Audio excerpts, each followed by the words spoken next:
Like, share and subscribe. रात का समय था। आसमान पर बादलों की मोटी चादर छाई हुई थी और चांद का हल्का सा उजाला भी धरती तक नहीं पहुंच पा रहा था। चारों ओर घना सन्नाटा पसरा हुआ था। दिल्ली से करीब 100 किलोमीटर दूर स्थित एक छोटा सा गांव था जिसका नाम था कालापुर। यह गांव सुनसान और वीरान था। वहां के लोग इसे छोड़कर कहीं और बस चुके थे। वजह? लोग कहते थे कि यहाँ कुछ ऐसा था जो इंसानों को चैन से जीने नहीं देता था। लेकिन गांव के बारे में अफवाहें सुनने के बावजूद दिल्ली के 4 दोस्तों अमन, प्रिया, गौरव और संध्या ने तय किया कि वे इस गांव में एक रात बिताएंगे। यह उनका रोमांचक एडवेंचर था, लेकिन उन्हें नहीं पता था कि यह एडवेंचर उनकी जिंदगी का सबसे बड़ा खौफ बन जाएगा। अमन ने जीप रोकी। सामने गांव का पुराना और टूटा हुआ गेट था। गेट पर मोटे मोटे अक्षरों में लिखा था, जो यहाँ आएगा वह कभी लौटकर नहीं जाएगा। यह तो मजाक लग रहा है, अमन हंसा। गौरव ने भी हंसते हुए कहा, डरने वालों के लिए ही लिखा होगा। हम तो एडवेंचर के लिए आए हैं। चलो। जीप से उतरकर चारों दोस्तों ने गांव के अंदर कदम रखा। चारों तरफ सूखे पेड़ों का जंगल था। रास्ते पर गिरी पत्तियां उनके कदमों के नीचे चटक रही थीं। हवा में अजीब सी ठंडक और सन्नाटा था। यह जगह सच में अजीब लग रही है, संध्या ने घबराते हुए कहा। रिया ने उसे मजाक में डराने की कोशिश की, डरपोक मत बनो, भूत प्रेत कुछ नहीं होते। लेकिन रिया की आवाज के साथ ही दूर से एक अजीब सी आवाज आई। वह किसी के चीखने की आवाज थी। चारों ठिठक गए। यह क्या था? गौरव ने धीरे से पूछा। शायद कोई जानवर होगा, अमन ने खुद को दिलासा दिया। चारों ने गांव के बीचों बीच एक पुराना घर देखा। घर टूटा फूटा था, लेकिन किसी तरह उसके अंदर रात बिताने का इंतजाम कर लिया। घर के अंदर अंधेरा और घुटन भरी हवा थी। छत से मकड़ी के जाले लटके हुए थे और हर कोने में धूल जमा थी। इस जगह की हालत देखो, रिया ने नाक सिकोड़ते हुए कहा। कम से कम यहाँ ठंड से बच जाएंगे, अमन ने कहा और एक कोने में अपना बैग रख दिया। चारों ने मिलकर एक छोटा सा अलाव जलाया और खाना खाने लगे। लेकिन जैसे ही वे खाने बैठे, उन्हें घर के अंदर किसी के कदमों की आहट सुनाई दी। यह आवाज, यह अंदर से आई है, संध्या ने कांपते हुए कहा। कौन हो सकता है? अमन ने टॉर्च उठाई और चारों इधर उधर देखने लगे। टॉर्च की रोशनी में उन्हें घर के कोने में एक परछाई नजर आई। वह परछाई धीरे धीरे उनकी तरफ बढ़ रही थी। चारों ने चीखते हुए वहां से बाहर भागने की कोशिश की, लेकिन घर का दरवाजा बंद हो चुका था। यह दरवाजा बंद कैसे हुआ? हमने तो इसे खुला छोड़ा था, गौरव चिल्लाया। परछाई अब बिल्कुल पास आ चुकी थी। उसकी आंखें लाल थीं और चेहरा बिल्कुल धुंधला। अचानक वह परछाई जोर से चीखी और घर की दीवारों पर खून की धाराएं बहने लगीं। दरवाजा बंद हो चुका था और परछाई अब और पास आ चुकी थी। घर के भीतर घुप अंधेरा और सन्नाटा फैल गया। सिर्फ अलाव की हल्की हल्की रोशनी चारों के डरे हुए चेहरों पर पड़ रही थी। अमन ने जल्दी से टॉर्च की रोशनी उस परछाई की तरफ फेंकी, लेकिन जैसे ही रोशनी परछाई पर पड़ी, वह गायब हो गई। यह क्या था? रिया ने हकलाते हुए कहा। मुझे नहीं पता, लेकिन हमें यहाँ से निकलना होगा, अमन ने घबराते हुए जवाब दिया। गौरव ने दरवाजा खोलने की कोशिश की, लेकिन दरवाजा अंदर से बंद था। संध्या के चेहरे पर डर साफ झलक रहा था। उसने धीरे से कहा, यह जगह सही नहीं है। मैंने कहा था, यहाँ मत आ। चुप रहो, हमें सोचने दो, अमन ने घबराहट में गुस्से से कहा। अचानक कमरे के कोने से एक खिसकने की आवाज आई। चारों ने पलटकर देखा। वहां एक पुराना लकड़ी का बक्सा रखा हुआ था जो धीरे धीरे अपनी जगह से खिसक रहा था। यह कैसे खिसक रहा है? यहाँ कोई और है क्या? गौरव ने कांपते हुए कहा। अमन ने साहस दिखाते हुए टॉर्च की रोशनी बक्से की तरफ डाली। बक्से का ढक्कन खुद ब खुद खुल गया। उसमें से एक काली सूखी हुई हड्डी निकली। रिया ने घबराकर चीख मारी, हड्डी? यहाँ सच में कुछ गड़बड़ है। अचानक हड्डी खुद ब खुद हवा में उठी और दीवार पर जोर से टकराई। उसी वक्त कमरे की दीवारों पर खून से लिखे शब्द उभरने लगे। यहाँ से भागो वरना तुम सब मर जाओगे। अमन ने साहस जुटाकर कहा, हमें शांत रहना होगा। ये सब किसी का मजाक हो सकता है। गौरव चिल्लाया, मजाक? यह मजाक नहीं है। यह कुछ और है और मुझे नहीं पता यह क्या है, लेकिन मैं यहाँ से बाहर जाना चाहता हूँ। अचानक घर के बाहर से किसी के जोर जोर से हंसने की आवाज आई। यह हंसी सामान्य नहीं थी, उसमें ऐसा खौफ था जो दिल को चीर देता था। चारों ने खिड़की से बाहर झांकने की कोशिश की, लेकिन वहां कोई नहीं था। फिर से घर के अंदर किसी के कदमों की आहट सुनाई दी। अब यह आहट सीढ़ियों पर थी। कोई ऊपर है, रिया ने फुसफुसाते हुए कहा। यह जगह छोड़नी होगी, अमन ने निर्णय लिया। चारों ने दरवाजा तोड़ने की कोशिश की। गौरव और अमन ने मिलकर दरवाजे पर जोर लगाया। आखिरकार दरवाजा खुला। लेकिन जैसे ही वे बाहर निकले, उन्हें लगा कि वे फिर उसी घर के अंदर हैं। हम बाहर निकले थे, लेकिन यह घर फिर से सामने कैसे आ गया? संध्या ने डरते हुए कहा। गांव में फैले रहस्यमय माहौल ने चारों को अपनी गिरफ्त में ले लिया था। घंटों तक घूमने के बाद उन्हें गांव के बीच में एक पुराना मंदिर दिखा। मंदिर की हालत खस्ता थी और उसका दरवाजा टूटा हुआ था। मंदिर के अंदर एक टूटी हुई मूर्ति रखी थी और दीवारों पर अजीब-अजीब चित्र बने हुए थे। मंदिर के भीतर एक किताब पड़ी थी। गौरव ने किताब उठाई। किताब पर खून से लिखा हुआ था, इस गांव का रहस्य तुम्हें बर्बाद कर देगा। जो यहाँ रुकेगा उसकी आत्मा कभी मुक्त नहीं होगी। हमें इस गांव के बारे में और जानना होगा। यहाँ कुछ ऐसा है जो हमारी समझ से परे है, अमन ने कहा। सुबह होने लगी। चारों ने महसूस किया कि गांव में कोई और भी है। दूर से एक बूढ़ा आदमी लाठी के सहारे चलता हुआ उनकी तरफ आ रहा था। तुम लोग यहाँ क्यों आए हो? उस बूढ़े ने गहरी आवाज में पूछा। हम बस एडवेंचर के लिए आए थे, रिया ने कांपती आवाज में जवाब दिया। बूढ़े ने गंभीरता से कहा, यह गांव मर चुका है। जो यहाँ आता है वह कभी वापस नहीं लौटता। यह जगह श्रापित है। बूढ़े ने बताया कि कई साल पहले इस गांव में एक बड़ी घटना हुई थी। गांव के सरपंच ने अपने लालच के लिए एक परिवार को जिंदा जला दिया था। वह परिवार श्राप देकर मरा था। उनके कहने के मुताबिक जो भी इस गांव में कदम रखेगा उसे हमारी पीड़ा सहनी होगी। अमन ने पूछा, क्या इस श्राप से बचने का कोई तरीका है? बूढ़ा चुप हो गया। उसकी आंखों में डर साफ दिख रहा था।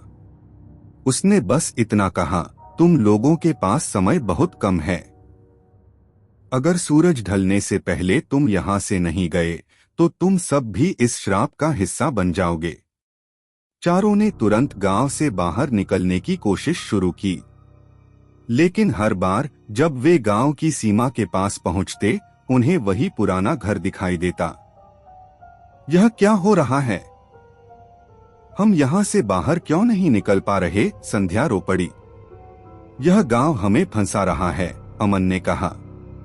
तभी अचानक आसमान काला हो गया। पेड़ झूमने लगे और हवाओं में अजीब सी आवाजें गूंजने लगीं। हमें जल्दी करना होगा, गौरव चिल्लाया। गांव की सीमाओं से बाहर निकलने की कोशिश करते हुए चारों दोस्तों को लगा जैसे हर दिशा में वही पुराना घर और मंदिर उनके रास्ते को रोक रहा हो। हर बार जब वे एक दिशा में दौड़ते, वही टूटा फूटा घर उनकी आंखों के सामने आ खड़ा होता। यह क्या हो रहा है? यह कोई सपना तो नहीं? रिया ने थकी हुई आवाज में कहा। अमन ने कंधे पर हाथ रखकर कहा, यह सपना नहीं है। कुछ तो है इस गांव में जो हमें यहाँ से बाहर नहीं जाने दे रहा। अचानक हवा में अजीब सी गंध फैलने लगी। गंध इतनी तेज थी कि सभी को उल्टियां करने का मन हुआ। गौरव ने कपड़े से अपनी नाक ढक ली और कहा, हमें फिर से मंदिर के पास जाना होगा। शायद वहां कुछ छिपा हुआ है जो इस श्राप का राज खोल सके। चारों दोस्त फिर से उस पुराने मंदिर के पास पहुंचे। इस बार मंदिर के अंदर का माहौल पहले से भी अजीब था। दीवारों पर खून के नए निशान उभर आए थे और हर कोने से सरसराने की आवाज आ रही थी। मंदिर के बीचों बीच एक पुरानी घंटी टंगी हुई थी। घंटी टूटी हुई थी, लेकिन ऐसा लग रहा था जैसे वह किसी अदृश्य ताकत के इशारे पर हिल रही हो। यहाँ कुछ है, हमें इस जगह को अच्छे से खोजना होगा, अमन ने कहा। रिया ने अचानक फर्श पर एक अजीब सा निशान देखा। निशान एक पुराने दरवाजे का था जो जमीन के नीचे छिपा हुआ था। यह क्या है? उसने पूछा। गौरव और अमन ने मिलकर उस दरवाजे को खोलने की कोशिश की। कई मिनट की मशक्कत के बाद दरवाजा खुला और अंदर एक अंधेरी सुरंग दिखाई दी। यह कहाँ ले जाएगी? संध्या ने घबराते हुए पूछा। पता नहीं, लेकिन हमें अंदर जाना होगा। यह शायद हमारी आखिरी उम्मीद है, अमन ने कहा। चारों ने टॉर्च जलाकर सुरंग में प्रवेश किया। सुरंग की दीवारें काले पत्थरों से बनी थीं और हर कुछ कदम पर पुराने दीपकों के निशान थे। वहां एक अजीब सा वातावरण था, जैसे सुरंग में हवा नहीं चल रही हो। सुरंग के बीचों बीच एक बड़ा कमरा था। कमरे के बीच में एक काले पत्थर का विशाल चौकोर मंच बना हुआ था। मंच पर लाल रंग के अजीब चिन्ह बने थे। यह जगह तो किसी तरह के अनुष्ठान के लिए इस्तेमाल होती थी, गौरव ने धीरे से कहा। रिया ने दीवारों पर नजर डाली और कहा, यहाँ कुछ लिखा हुआ है, लेकिन यह भाषा अजीब है। मैं इसे पढ़ नहीं सकती। अमन ने दीवारों पर हाथ फेरते हुए कहा, यह गांव के श्राप का केंद्र हो सकता है। हमें इन चिन्हों और इस जगह को समझना होगा। कमरे के एक कोने में एक पुराना संदूक पड़ा था। अमन और गौरव ने मिलकर उसे खोला। अंदर से एक लकड़ी की तख्ती निकली जिस पर एक संदेश लिखा था, यहाँ से मुक्ति केवल तभी संभव है जब सच्चाई को स्वीकार किया जाए। जो गांव की पीड़ा को समझेगा वही बाहर जा सकेगा। सच्चाई को स्वीकार किया जाए, इसका क्या मतलब है? रिया ने पूछा। संध्या ने डरते हुए कहा, यह गांव एक श्रापित जगह है। हमें गांव की उस घटना के बारे में सब कुछ जानना होगा जो इस श्राप की वजह बनी। शायद यही सच्चाई है। वे सुरंग से बाहर आए और बूढ़े आदमी के पास गए जिसने उन्हें पहले चेतावनी दी थी। हमें बताइए, इस गांव में असल में क्या हुआ था? हमें सब कुछ जानना है, अमन ने गुस्से और बेबसी में पूछा। बूढ़े ने गहरी सांस ली और कहा, इस गांव में कई साल पहले एक ऐसा अपराध हुआ था जिसने इस जगह को श्रापित बना दिया। गांव के सरपंच ने अपनी ताकत और लालच के लिए एक निर्दोष परिवार को जिंदा जला दिया। उस परिवार की आत्माएं आज भी यहाँ भटक रही हैं। वे इंसाफ चाहती हैं। हम उनसे कैसे बात करें? क्या हम उन्हें मना सकते हैं? गौरव ने पूछा। बूढ़े ने गंभीरता से कहा, उन्हें इंसाफ चाहिए।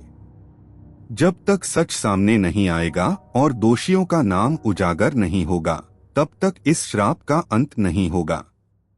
अमन ने कहा, हमें गांव के पुराने दस्तावेज या किसी और सुराग की तलाश करनी होगी। चारों ने गांव के अलग अलग हिस्सों की छानबीन शुरू की। एक पुराने घर के अंदर उन्हें एक किताब मिली। यह गांव के इतिहास पर आधारित थी। उसमें लिखा था कि उस परिवार को गांव के ही कुछ प्रभावशाली लोगों ने फंसाया था, लेकिन किताब का आखिरी पन्ना फटा हुआ था। यहाँ से आगे क्या लिखा होगा, रिया ने चिंतित होकर पूछा। अमन ने कहा, हमें सरपंच के पुराने घर में जाना होगा, शायद वहां कुछ और मिल सके। गांव के आखिरी हिस्से में एक बड़ा खंडहर नुमा घर खड़ा था।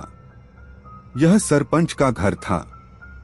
जैसे ही चारों ने घर के अंदर कदम रखा, दरवाजा खुद ब खुद बंद हो गया। यह जगह भी हमें रोकने की कोशिश कर रही है, संध्या ने डरते हुए कहा। अचानक घर के अंदर की खिड़कियां अपने आप खुलने और बंद होने लगी। दीवारों पर पुरानी तस्वीरें थीं, जो खुद ब खुद जलने लगी।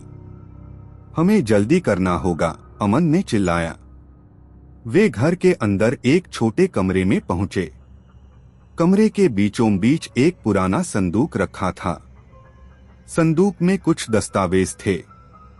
उन दस्तावेजों में उस निर्दोष परिवार की कहानी और सरपंच के किए गए गुनाहों के सबूत थे। यह सबूत है, यह ही हमें मुक्त करेगा, अमन ने कहा। लेकिन जैसे ही उन्होंने दस्तावेज उठाए, पूरे घर में भूतिया आवाजें गूंजने लगीं। अचानक वे चारों हवा में उठने लगे। तुम्हें नहीं बचने देंगे, एक डरावनी आवाज गूंजी। चारों दोस्त हवा में लटके हुए थे। ठंडे अदृश्य हाथ उनके शरीर को जकड़े हुए थे। कमरे की दीवारों पर खून के धब्बे और लाल आंखों वाली परछाइयां दौड़ रही थीं। एक गहरी खौफनाक आवाज कमरे में गूंजी। यहां से कोई नहीं जाएगा, तुम्हें भी उन्हीं की तरह पीड़ा झेलनी होगी। हमें छोड़ दो, हम यहां सिर्फ सच्चाई जानने आए हैं, अमन ने चिल्लाते हुए कहा। परछाइयां जोर से हंसी और बोली, सच्चाई जानना? तुम्हें अपनी जान देकर सच्चाई समझनी होगी। अचानक उन अदृश्य हाथों ने चारों को जमीन पर गिरा दिया। अमन ने दर्द से कराहते हुए कहा, हमें जल्दी कुछ करना होगा। अगर ये दस्तावेज हमारे पास हैं, तो इसका मतलब है कि हम सही रास्ते पर हैं। गौरव ने दस्तावेजों को संभालते हुए कहा, हमें इन कागजों को मंदिर में ले जाना चाहिए, शायद वहां इनका कोई महत्व हो। चारों दोस्त सरपंच के खंडहर से बाहर भागे, लेकिन गांव की सड़कों पर अब घना कोहरा फैल चुका था। हर तरफ अजीब अजीब आवाजें गूंज रही थीं। पेड़ों के पीछे से लाल आंखें चमक रही थीं। यह जगह अब और भी डरावनी हो गई है, रिया ने घबराते हुए कहा। संध्या ने कांपते हुए कहा, मुझे नहीं लगता कि हम इसे जिंदा छोड़ पाएंगे। अमन ने साहस जुटाकर कहा, हमें हार नहीं माननी चाहिए। यह श्राप तभी खत्म होगा जब हम इसे सुलझा लेंगे। मंदिर पहुंचते ही वहां का माहौल और भी अजीब हो गया। जैसे ही चारों ने दस्तावेज मंदिर के भीतर रखे, वे हवा में तैरने लगे। दीवारों पर रोशनी चमकने लगी और उन पर प्राचीन घटनाओं के चित्र उभरने लगे। चारों ने देखा कि गांव के सरपंच ने निर्दोष परिवार को अपने ही खेतों में जिंदा जलाया था। वह लालच और ताकत के लिए यह सब कर रहा था। लेकिन तभी मंदिर के भीतर अचानक चीखें गूंजने लगी। यह सब हमारे साथ क्यों हो रहा है? रिया ने चिल्लाते हुए कहा। अचानक दीवारों पर उभरे चित्र गायब हो गए और एक काली परछाई प्रकट हुई। काली परछाई ने धीरे धीरे अपना रूप लेना शुरू किया। वह एक महिला का था, जिसकी आंखें गुस्से से जल रही थीं। उसने एक कड़वी आवाज में कहा, तुम लोग सच्चाई के करीब हो, लेकिन यह काफी नहीं है। मुझे इंसाफ चाहिए। जब तक मेरे परिवार को न्याय नहीं मिलेगा, कोई यहाँ से जिंदा नहीं जाएगा। अमन ने डरते हुए पूछा, कैसे देंगे हम तुम्हें इंसाफ? हमें बताओ। परछाई ने कहा, सरपंच का घर वह जगह है जहां सच्चाई छिपी है। वहां जाकर वह आखिरी चीज ढूंढो जो मेरे परिवार को मुक्त कर सके। चारों ने हिम्मत जुटाकर सरपंच के घर की ओर कदम बढ़ाए, लेकिन अब रास्ते और भी डरावने हो चुके थे। सड़कों पर लटकी हुई पुतलियां झूल रही थीं। हर कदम पर ऐसा लग रहा था कि कोई उनका पीछा कर रहा हो। यह जगह हमें खत्म करने की कोशिश कर रही है, गौरव ने कांपते हुए कहा। अमन ने दृढ़ता से कहा, अगर हम रुके तो सचमुच खत्म हो जाएंगे। चलो। सरपंच के घर पहुंचकर उन्होंने उस कमरे की तलाश शुरू की जिसे अब तक अनदेखा किया गया था। घर के पिछले हिस्से में उन्हें एक गुप्त तहखाने का दरवाजा मिला। तहखाना घना और ठंडा था। जैसे ही उन्होंने नीचे कदम रखा, एक पुरानी तेल की लालटेन अपने आप जल उठी। दीवारों पर हाथों के खून से सने निशान थे। तहखाने के बीचों बीच एक बड़ा लोहे का संदूक रखा था। क्या इसमें कुछ है? रिया ने धीमी आवाज में पूछा। गौरव और अमन ने मिलकर संदूक का ढक्कन खोला। अंदर कुछ काले रंग के कपड़े और एक पुरानी लकड़ी की मूरत रखी थी। मूरत एक महिला की थी जिसके चेहरे पर दर्द और खौफ झलक रहा था। यह वही परिवार है जिसे जलाया गया था। यह मूरत उनकी आखिरी निशानी है, संध्या ने कहा। जैसे ही उन्होंने मूरत को छुआ, तहखाने में तेज चीखें गूंजने लगी। दीवारों पर खून के चिन्ह चमकने लगे और हवा में किसी की हंसी की गूंज फैल गई। तहखाने से बाहर निकलते ही पूरा घर कांपने लगा। दीवारें टूटने लगीं और हर कोने से लाल आंखों वाली परछाइयां निकलकर उनकी तरफ बढ़ने लगीं। हमें जल्दी करना होगा। यह मूरत शायद वह चीज है जो इस श्राप को खत्म कर सकती है, अमन चिल्लाया। गौरव ने मूरत को संभालते हुए कहा, हमें इसे मंदिर में ले जाना होगा। यह उनका इंसाफ है। मंदिर पहुंचते ही चारों ने मूरत को मंदिर के बीचों बीच रखा। मंदिर की घंटी अपने आप बजने लगी और दीवारों पर लिखे श्राप के शब्द गायब होने लगे। परछाई फिर प्रकट हुई। उसने कहा, तुमने हमें इंसाफ दिया। अब यह श्राप खत्म होगा। लेकिन याद रखना, लालच और अन्याय कभी नष्ट नहीं होते। यह केवल सोते हैं, जागते नहीं। अचानक मंदिर की छत से रोशनी का एक बड़ा गुबार उठा और पूरे गांव को ढक लिया। चारों दोस्त बेहोश हो गए। जब वे जागे तो खुद को गांव की सीमा पर पाया। अब वह गांव पूरी तरह से खाली और शांत था। क्या यह सब सच था? रिया ने धीरे से पूछा। अमन ने गहरी सांस लेते हुए कहा, शायद यह सच था, लेकिन हम जिंदा हैं और यही काफी है। चारों ने मुड़कर गांव की तरफ देखा। गांव अब सिर्फ एक खंडहर बन चुका था, जहां से डर और खौफ हमेशा के लिए मिट चुका था। गांव की सीमा पर पहुंचने के बाद चारों ने राहत की सांस ली। उन्होंने सोचा कि वे अब सुरक्षित हैं। लेकिन जैसे ही वे आगे बढ़ने लगे, उन्हें महसूस हुआ कि रास्ता अलग था। गौरव ने कहा, हमने जिस रास्ते से गांव में प्रवेश किया था, यह वह रास्ता नहीं लग रहा। संध्या ने घबराते हुए कहा, तो क्या हम अभी भी गांव के अंदर ही हैं? अमन ने गुस्से में कहा, यह नहीं हो सकता। हमने सब कुछ किया, हमने इंसाफ दिया, फिर भी हम यहाँ क्यों फंसे हुए हैं? अचानक हवा फिर से ठंडी होने लगी। कोहरा गहरा हो गया और रास्ते पर उनके पीछे छायाएं दौड़ने लगीं। चारों ने हिम्मत करके आगे बढ़ने की कोशिश की, लेकिन जैसे ही वे कुछ दूर चले, उन्हें फिर से गांव के वही पुराने घर, मंदिर और खंडहर नजर आने लगे। रिया ने अपने बालों को पकड़ते हुए कहा, नहीं, यह सच नहीं हो सकता। हमने सब सही किया था। हमें क्यों सजा मिल रही है? तभी हवा में वही खौफनाक आवाज गूंजी। तुमने सोचा था कि यह अंत है। नहीं, सच्चाई अभी पूरी नहीं हुई। अचानक उनके सामने एक बूढ़ी औरत की परछाई प्रकट हुई। उसकी आंखें खून की तरह लाल थीं और उसकी आवाज में दर्द और क्रोध था। तुमने मेरा विश्वास तोड़ा। तुमने मुझे वह नहीं दिया जो मैं चाहती थी, उसने चीखते हुए कहा। अमन ने कांपते हुए पूछा, तुम कौन हो और तुम हमसे क्या चाहती हो? वह परछाई धीरे धीरे उनके पास आई और बोली, मैं वही हूँ जिसे तुमने मुक्त किया था, लेकिन तुमने केवल एक हिस्सा मुक्त किया। सच्चाई का सबसे बड़ा भाग अभी भी छिपा हुआ है। उस परछाई ने अपने हाथों से एक अंधेरा गोला बनाया और चारों को एक दूसरी दुनिया में खींच लिया। वहां का माहौल भयानक था। हर तरफ खून के धब्बे और जले हुए पेड़ थे। हवा में दर्द भरी चीखें गूंज रही थीं। गौरव ने घबराते हुए पूछा, यह कहाँ है?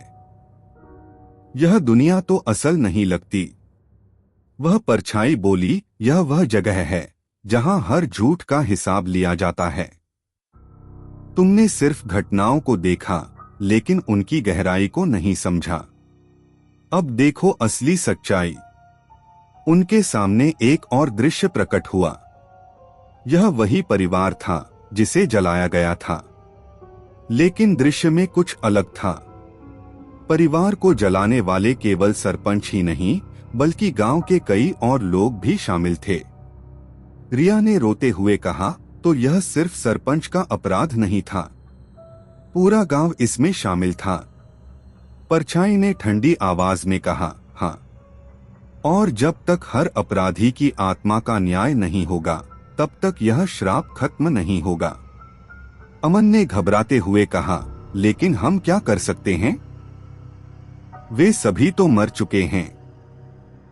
परछाई ने उन्हें घूरते हुए कहा, वे यहाँ हैं। हर आत्मा को इस श्राप में कैद किया गया है। तुम्हें उन्हें ढूंढना होगा और उनके गुनाहों का सामना कराना होगा, तभी तुम्हें मुक्ति मिलेगी।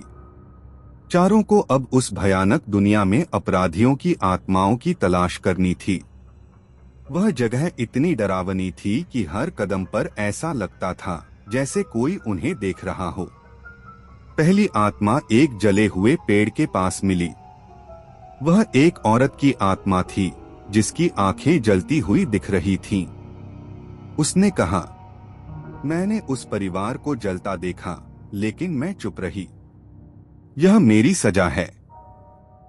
अमन ने उससे पूछा, तुम्हें मुक्त कैसे किया जा सकता है? उस आत्मा ने कहा, मेरे झूठ को उजागर करो। लोगों को बताओ कि मैं भी इस अपराध में भागीदार थी। एक एक करके उन्होंने कई आत्माओं को ढूंढा। हर आत्मा ने अपने गुनाह कबूल किए और मुक्त होने के लिए सच्चाई उजागर करने को कहा। दूसरी आत्मा एक बूढ़ा आदमी जिसने सरपंच को झूठे सबूत दिए थे। तीसरी आत्मा एक आदमी जिसने परिवार के खिलाफ झूठी गवाही दी थी। चौथी आत्मा एक औरत जिसने सरपंच को उकसाया था। हर आत्मा की सच्चाई सामने लाने के बाद वह परछाई उनके पास वापस आई। परछाई ने कहा, तुमने सभी आत्माओं को न्याय दिलाया। अब केवल एक आखिरी काम बचा है। संध्या ने थकी हुई आवाज में पूछा, क्या? और क्या बचा है? परछाई ने कहा, अब तुम लोगों को यह वादा करना होगा कि इस श्राप की कहानी को दुनिया तक पहुंचाओगे, ताकि लोग जान सकें कि लालच और अन्याय का क्या अंजाम होता है। चारों ने वादा किया कि वे इस भयानक घटना को पूरी दुनिया के सामने लाएंगे। परछाई ने मुस्कुराते हुए कहा, अब तुम मुक्त हो। अचानक सब कुछ गायब हो गया। वे चारों खुद को एक सुनसान सड़क पर खड़ा पाए। गांव, खंडहर और वह श्रापित मंदिर अब हमेशा के लिए खत्म हो चुके थे। चारों दोस्तों ने अपने आप को सुनसान सड़क पर पाया। सूरज अब धीरे धीरे उगने लगा था। चारों को राहत की सांस महसूस हुई, लेकिन साथ ही एक अजीब सा डर भी उनके दिलों में बैठा हुआ था। अमन ने चारों ओर देखते हुए कहा, क्या यह सच में खत्म हो गया है या यह केवल शुरुआत है? गौरव ने कहा, हमने वादा किया था कि हम इस सच्चाई को दुनिया तक पहुंचाएंगे, लेकिन अब सवाल यह है कि हम इस रास्ते पर कहां हैं? रिया ने इधर उधर नजर दौड़ाई। पेड़ों के बीच से एक पुरानी पगडंडी दिखाई दी। वह बोली, हो सकता है यह रास्ता हमें मुख्य सड़क तक ले जाए। हमें आगे बढ़ना चाहिए। चारों दोस्तों ने उस पगडंडी पर चलना शुरू किया। चारों तरफ ऊंचे पेड़ों का घना जंगल था। ठंडी हवा चल रही थी और पक्षियों की आवाजें असामान्य रूप से शांत थीं। यह जंगल कुछ अजीब सा लग रहा है, संध्या ने कहा। अमन ने जवाब दिया, यह हमारा डर बोल रहा है। जो कुछ हमने देखा उसके बाद यह सामान्य है। जैसे जैसे वे जंगल में आगे बढ़ते गए, उन्हें अजीब अजीब चीजें नजर आने लगीं। पेड़ों पर जले हुए निशान थे और जमीन पर अधजले कपड़ों के टुकड़े पड़े हुए थे। यह जगह मुझे सरपंच के खंडहर की याद दिला रही है, रिया ने धीरे से कहा।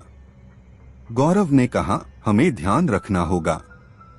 यह जंगल हमें भ्रमित करने की कोशिश कर रहा है।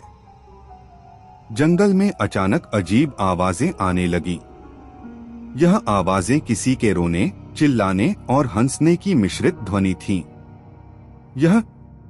यह कौन है? संध्या ने डरते हुए पूछा। अमन ने उन्हें शांत रहने का इशारा किया। कुछ भी हो, हमें साथ रहना है। कोई भी अलग मत हो। आवाजें और तेज होने लगीं। पेड़ों के बीच से परछाइयां दिखाई देने लगीं। एक परछाई ने अमन के करीब आकर धीमे से कहा, तुम्हें लगा कि सब खत्म हो गया। अचानक वे आत्माएं जिन्हें उन्होंने मुक्त किया था, फिर से उनके सामने प्रकट होने लगीं। लेकिन इस बार उनका रूप अधिक डरावना और आक्रामक था। उनकी आंखें जलती हुई लाल थीं और उनके चेहरे पर गुस्सा था। तुमने हमें मुक्त किया था, लेकिन हमें हमेशा की मुक्ति नहीं मिली। यह श्राप अभी भी हमें जकड़े हुए है, एक आत्मा ने कहा। अमन ने घबराकर पूछा, लेकिन हमने सब कुछ किया। हमने तुम्हें न्याय दिलाया, फिर यह श्राप क्यों जारी है? एक आत्मा ने कड़वी आवाज में कहा, तुमने केवल आधी सच्चाई को उजागर किया। गांव के अपराधियों को मुक्त किया, लेकिन इस श्राप का असली कारण अभी तक अंधकार में है। तो असली कारण क्या है? गौरव ने पूछा। आत्मा ने कहा, यह श्राप केवल उस परिवार के जलाए जाने से नहीं शुरू हुआ। यह इससे भी पहले का है। गांव का इतिहास खून और धोखे से भरा है, और जब तक इस इतिहास की जड़ को उजागर नहीं किया जाएगा, तब तक कोई भी मुक्त नहीं होगा। आत्माओं ने चारों को जंगल के अंदर एक गहरे हिस्से की ओर इशारा किया। वहां जाओ जहां कोई भी नहीं गया।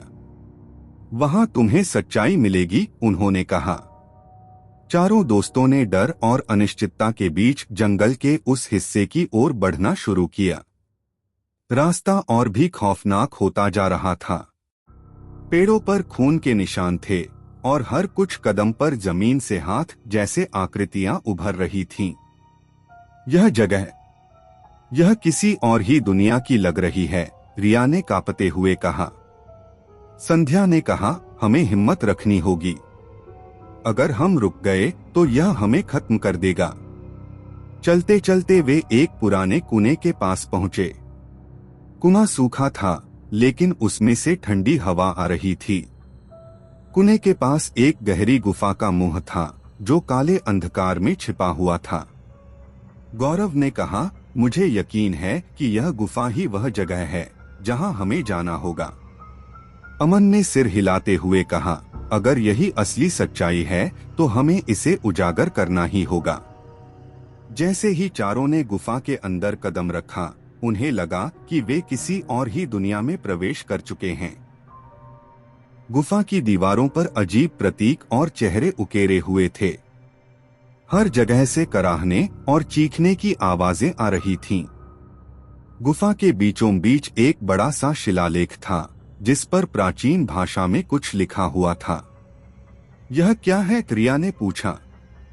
संध्या ने गौर से देखते हुए कहा, यह शायद उस श्राप की असली कहानी है। अमन ने शिलालेख को पढ़ने की कोशिश की। उस पर लिखा था, यह श्राप केवल अन्याय के कारण नहीं, बल्कि विश्वासघात के कारण है। जब तक इस विश्वासघात की जड़ को नष्ट नहीं किया जाएगा, तब तक यह श्राप रहेगा। गौरव ने कहा, तो यह केवल सरपंच और गांव के अपराधियों की बात नहीं है। यह किसी बड़े धोखे की कहानी है। हमें इसे समझना होगा। अचानक गुफा की दीवारों पर प्राचीन घटनाओं के दृश्य उभरने लगे। उन्होंने देखा कि गांव के पूर्वजों ने एक परिवार को धोखे से लूटकर और मारकर उस जमीन पर कब्जा किया था, जहां अब गांव बसा हुआ था। उस परिवार की आत्माओं ने श्राप दिया था कि जब तक इस धोखे का बदला नहीं लिया जाएगा, तब तक गांव में शांति नहीं होगी। अमन ने कहा, हमें उस जमीन पर जाना होगा और इस श्राप को हमेशा के लिए खत्म करना होगा। गौरव ने सहमति जताई। यह आखिरी काम होगा, लेकिन क्या हम इसे कर पाएंगे? गुफा के भीतर सच्चाई का पता लगने के बाद चारों को समझ आ चुका था कि जो कुछ उन्होंने अब तक किया, वह केवल श्राप की सतह को खरोंचने जैसा था। असली श्राप उस जमीन से जुड़ा हुआ था, जिस पर गांव बसा था। अमन ने ठंडी सांस लेते हुए कहा, तो असली समस्या यह है कि यह गांव धोखे पर बना है। वह जमीन जो उनके खून से छीनी गई, अभी भी उनकी आत्माओं को शांति नहीं दे रही। संध्या ने पूछा, लेकिन हम इसे कैसे खत्म करेंगे? वह जमीन तो अब गांव का हिस्सा है। गौरव ने कहा, हमें वापस जाना होगा। उस जमीन पर जाकर उनकी आत्माओं को न्याय दिलाना होगा। चारों ने गुफा से बाहर निकलने की कोशिश की, लेकिन जैसे ही उन्होंने गुफा से बाहर कदम रखा, उन्हें महसूस हुआ कि जंगल बदल चुका था। रास्ता घना और अजनबी लग रहा था। पेड़ों से अजीब आवाजें आ रही थीं, जैसे कोई उन्हें रोकना चाहता हो। हमें जल्दी करनी होगी, रिया ने घबराते हुए कहा। अचानक जंगल में एक तेज चीख गूंजी। वह आवाज उनके ठीक पीछे से आ रही थी। गौरव पलटा और उसने देखा कि एक छाया हवा में लहराते हुए उनकी ओर बढ़ रही थी। भागो, वह चिल्लाया। चारों ने भागना शुरू कर दिया, लेकिन जंगल के पेड़ उनके रास्ते में आ रहे थे, जैसे वे खुद जीवित हों। हर कदम पर ऐसा लग रहा था कि जंगल उन्हें अंदर खींचने की कोशिश कर रहा है। अमन ने चिल्लाकर कहा, यह श्राप हमें रोकना चाहता है। यह नहीं चाहता कि हम उस जमीन तक पहुंचे। संध्या ने कहा, हमें किसी भी कीमत पर निकलना होगा। कई घंटों की कोशिशों के बाद वे आखिरकार जंगल से बाहर निकलने में सफल हुए। पर बाहर निकलते ही उन्होंने खुद को एक अजनबी गांव में पाया। यह गांव पहले से भी ज्यादा खौफनाक था। चारों ने देखा कि गांव के लोग अजीब तरह से व्यवहार कर रहे थे। वे सबके चेहरे खाली और भावशून्य थे। रिया ने फुसफुसाते हुए कहा, यह डरावनी है। यहाँ सब कुछ असली होते हुए भी नकली लगता है। तभी एक बूढ़ी औरत उनके पास आई। उसकी आंखें सफेद थीं और उसकी आवाज में एक गहराई थी। उसने कहा, तुम उस सच्चाई के करीब हो जिसे जानने का हक किसी को नहीं। लेकिन याद रखना, हर सच्चाई की एक कीमत होती है। अमन ने बूढ़ी औरत से पूछा, तुम कौन हो और यह गांव कौन सा है? वह औरत बोली, यह गांव उन लोगों की जगह है जिन्होंने सच्चाई को दबाने की कोशिश की थी। वे सभी यहाँ फंसे हुए हैं, हमेशा के लिए। अगर तुम भी रुके तो यही अंजाम तुम्हारा होगा। गौरव ने दृढ़ता से कहा, हमें इस गांव में रुकना नहीं है, हमें उस जमीन तक पहुंचना है। औरत ने ठंडी आवाज में कहा, तो जाओ, लेकिन ध्यान रखना रास्ता आसान नहीं होगा। चारों ने गांव को पार कर उस दिशा में बढ़ना शुरू किया जहां गुफा ने उन्हें इशारा दिया था। रास्ते में उन्होंने देखा कि पुरानी मिट्टी से सने कंकाल जमीन पर बिखरे हुए थे। हर कंकाल के पास वही निशान थे, जले हुए हाथ और टेढ़े-मेढ़े खंजर। संध्या ने डरते हुए कहा, यह उन्हीं की लाशें हैं जो उस परिवार को मारने के बाद श्राप के शिकार बने। अमन ने कहा, हमें इनकी आत्माओं को भी न्याय देना होगा, तभी हम आगे बढ़ सकते हैं। अचानक एक तेज हवा चली और वे आत्माएं उनके सामने प्रकट हुईं। वे सभी दर्द में कराह रही थीं। एक आत्मा बोली, तुमने हमें देखा और सुना, लेकिन क्या तुम हमें माफ कर सकते हो? गौरव ने कहा, माफी तुम्हारे कर्मों का न्याय नहीं कर सकती, लेकिन हम तुम्हारी कहानी को दुनिया तक पहुंचाएंगे। आत्माओं ने सिर झुकाया और धीरे धीरे वे गायब हो गईं। जंगल का वह हिस्सा अब थोड़ा हल्का लगने लगा। आखिरकार चारों उस जगह पहुंचे जहां वह श्रापित जमीन थी। वह एक वीरान इलाका था जहां कोई भी खेती नहीं करता था। वहां केवल सूखी घास और टूटे फूटे पत्थर थे। अमन ने जमीन पर बैठते हुए कहा, यह वही जगह है जहां सब कुछ शुरू हुआ। हमें यहीं से इसे खत्म करना होगा। रिया ने पूछा, लेकिन हम क्या करेंगे? चारों ने उस जमीन पर प्रार्थना करने का फैसला किया। उन्होंने एक गोल दायरा बनाया और अपने चारों ओर दिए जलाए। वे उस परिवार के लिए शांति की प्रार्थना करने लगे जिसे मारा गया था। जैसे ही उन्होंने प्रार्थना शुरू की, आसमान अचानक काला हो गया। जमीन कांपने लगी और आत्माओं की चीखें गूंजने लगीं। यह क्या हो रहा है? संध्या ने घबराते हुए पूछा। तभी उस परिवार की आत्माएं वहां प्रकट हुईं। उन्होंने कहा, हमारा न्याय पूरा हुआ, अब तुम सब मुक्त हो। जैसे ही परिवार की आत्माएं प्रकट हुईं, चारों दोस्तों को महसूस हुआ कि वे किसी अनजानी शक्ति के प्रभाव में हैं। आत्माओं के चेहरों पर दर्द और शांति का मिश्रण था। उन्होंने चारों को घूरते हुए कहा, हमारी मुक्ति अधूरी है। जब तक इस जमीन के धोखे का हर निशान मिट नहीं जाता, तब तक यह श्राप बना रहेगा। अमन ने हिम्मत जुटाकर पूछा, आप हमें बताइए, हमें क्या करना होगा? हम आपकी मदद करेंगे। आत्माओं ने कहा, इस जमीन पर जो विश्वासघात हुआ, वह केवल हमारी मौत तक सीमित नहीं है। इस पर जो खून गिरा, वह अनगिनत पीढ़ियों तक इस श्राप को फैलाता रहा है। उस खून को धोने का केवल एक ही तरीका है। एक आत्मा ने धीरे से आगे बढ़ते हुए कहा, इस जमीन को मुक्त करने के लिए किसी को स्वेच्छा से अपना खून देना होगा। यह बलिदान श्राप को हमेशा के लिए खत्म करेगा।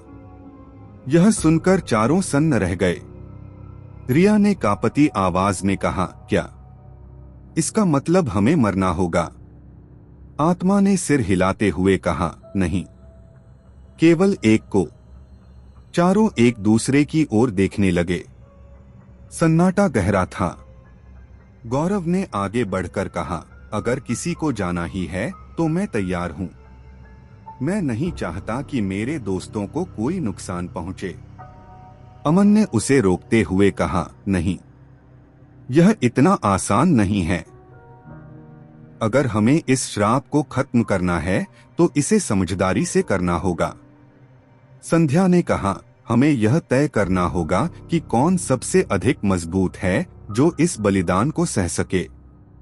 तभी आत्माओं ने कहा, यह तुम्हारा निर्णय नहीं होगा।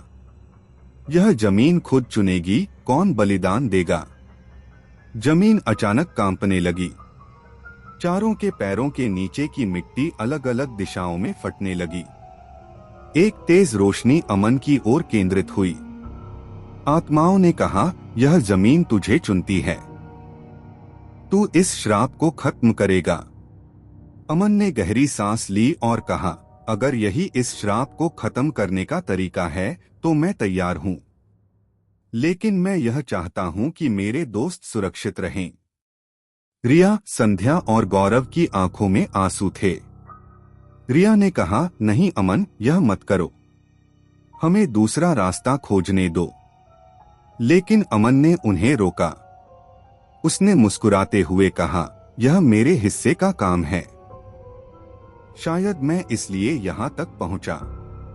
अमन ने आत्माओं की ओर देखा और कहा, मैं तैयार हूँ, मुझे बताइए कि मुझे क्या करना है। आत्माओं ने उसे उस जमीन के केंद्र में खड़े होने को कहा। जैसे ही वह खड़ा हुआ, आसमान गहराने लगा, तेज हवा चलने लगी और चारों ओर अंधेरा छा गया। अमन ने अपनी आंखें बंद कर लीं। आत्माओं ने कहा, तेरे खून की बूंदें इस जमीन को शुद्ध करेंगी। तभी अमन का शरीर धीरे धीरे हवा में उठने लगा। उसकी कलाई पर एक छोटा सा कट हुआ और खून की कुछ बूंदें जमीन पर गिरने लगी। जैसे ही यह हुआ, जमीन चमकने लगी। श्रापित आत्माओं की चीखें धीरे धीरे शांत होने लगीं। आत्माओं ने मुस्कुराते हुए कहा, अब हमारा समय खत्म हुआ, यह श्राप अब हमेशा के लिए समाप्त हो गया। हम तुम्हारे बलिदान को कभी नहीं भूलेंगे। जैसे ही उन्होंने यह कहा, वे रोशनी की किरण में बदल गईं और गायब हो गईं। अमन धीरे धीरे नीचे जमीन पर आ गया। उसके शरीर में कमजोरी थी, लेकिन वह जीवित था। रिया, गौरव और संध्या दौड़कर उसके पास पहुंचे।